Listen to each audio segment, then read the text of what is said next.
You ask Tiger to solve. This deals with linear equations with one unknown. The final result is c equals 5.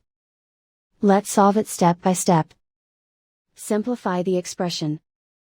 Expand the parentheses. Simplify the arithmetic. Group all constants on the right side of the equation. Add 60 to both sides.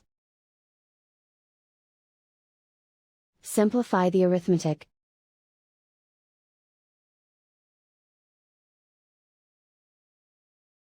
Isolate the c.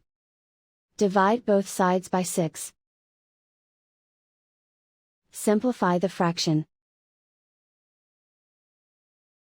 Find the greatest common factor of the numerator and denominator.